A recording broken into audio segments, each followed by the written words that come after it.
we see the hand of providence guiding history, and salvation history in particular. Antioch was a very important city of the time, around the third in importance actually in the Roman Empire, but the language there essentially was Greek. Now, as the mold was being cracked, Christians were drifting out of Jerusalem and its Hebrew base after the persecution, starting with the death of Stephen, and drifting towards an area away from that focus of attention. There is actually an ancient tradition handed down to us that prophecy was given to the Christian community at Jerusalem just before the demolishing of that holy city in the year 70. They fled to the east of the Jordan to Pella. But already we have in the Acts this dispersal from Jerusalem starting and gravitating towards Antioch. Therefore, Simon Peter was in the midst, a point of reference. That's why we celebrate also his chair at Antioch. It was only at the second time that he reached the eternal city itself. Now, both of these are points of diffusion. We find Paul and Barnabas going from there. We find things, as it were, centering on that point, and the name Christian coming in already there. And they're going to go with that Greek culture, which they're taking on board, which is very useful for diffusion, given that the Koine Greek of the time was the equivalent of English in our day, all around that Mediterranean basin. And they're going to reach eventually other cultures. We forget that actually in taking on another language when it comes to Italy, especially when it comes to Rome, because the south of Italy has quite a lot of Greek in its culture, they are taking on a new language. We think of Latin as being a classical language which has fixed things, but actually it was an innovation at the time. And from there, of course, we get the new centre of diffusion coming all the way to this western part of Europe. And they're having to come across also other cultures, but actually keeping Latin for the official language of prayer. You can see that from the ancient manuscripts being transmitted. A close bonding actually with Rome. They're always using the Eucharistic prayer that we have now, the Roman canon, for instance, in Latin. And by the way, that Roman canon is of apostolic origin. One can see it from the wording. So we're going straight back via Rome, via Antioch, to Jerusalem. This precious chalice. Now we have also the coming up of people who are going to be quiet and discreet, but key figures. We find Barnabas, for instance, coming to the fore, coupling up with Paul. We find descriptions of these characters full of the Holy Ghost. So the Spirit is the prime mover. They fast and they're in prayer mode, and the Spirit calls forth for a specific mission and hands are laid upon people. It's all pneumatic. The structure is not that clear at that point. It's going to come into being as time goes on. But the Spirit is very much able to push and pull. It's the same actually in all missionary work. The structure comes in a second time. The Spirit comes first. I remember hearing that actually when it came to the explosion of charismatic renewal in France in the 80s, there was an expert saying with regard to how to harness these explosions, le droit suit la vie. Law follows life.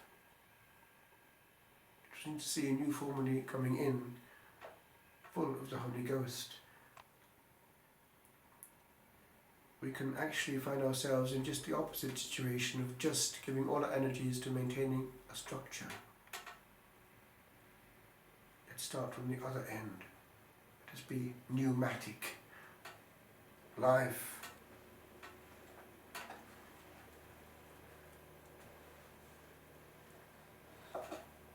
The Lord in the Gospel declares not to be only the Good Shepherd and not to be allowing anyone to be lost, but actually identifies himself with the Father himself, which is going to cause a reaction.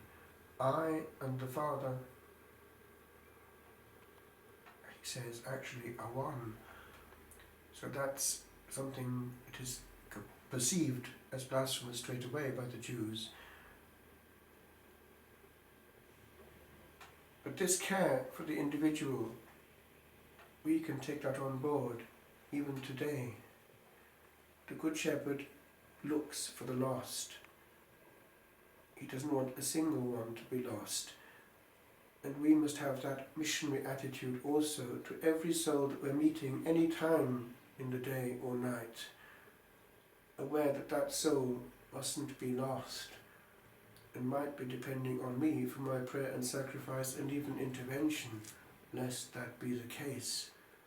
We can push a soul away, or we can warm a soul. Do we care? And the proof is, does the person go away aware that we care?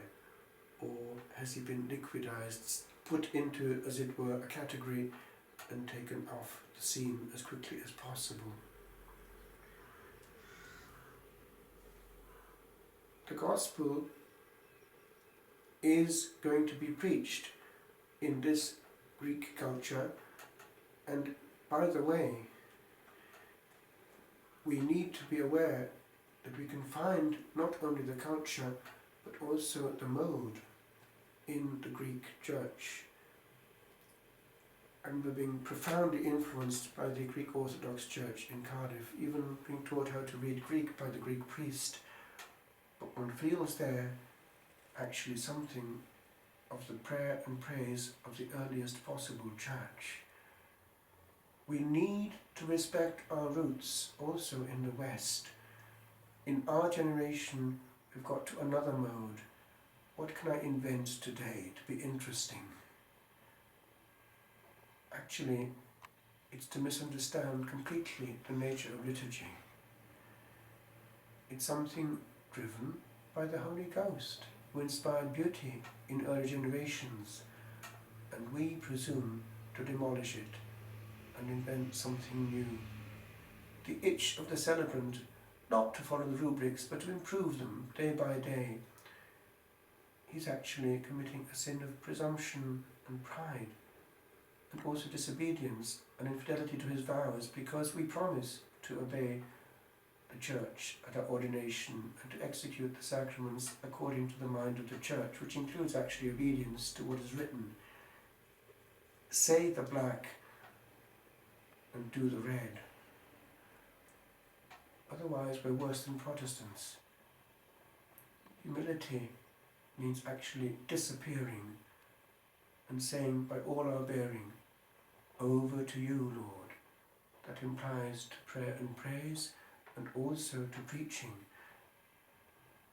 And the Gospel also hints that we should be preaching also by the witness of our works.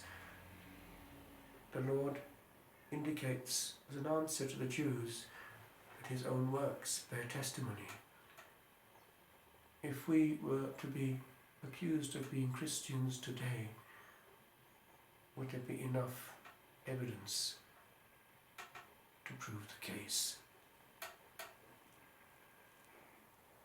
Il buon pastore non lascia che uno solo sia perso, e ogni anima che viene a noi è una pecora che ha una vita davanti ad essa per tutti i secoli.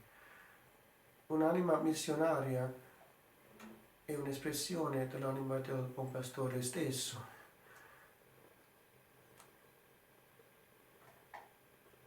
Che un'anima vada via liquidata così non è stata amata.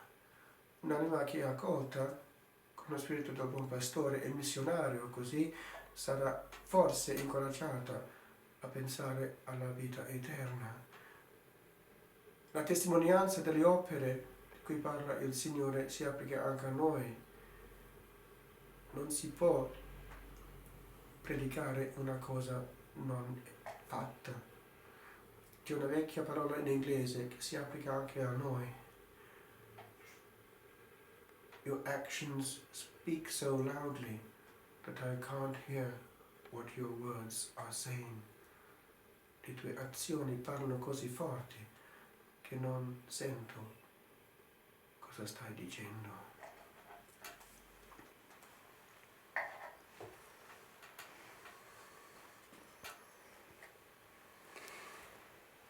Nei cieli un grido risuonò, alleluia, Cristo Signore trionfò, alleluia, alleluia, alleluia. Alleluia.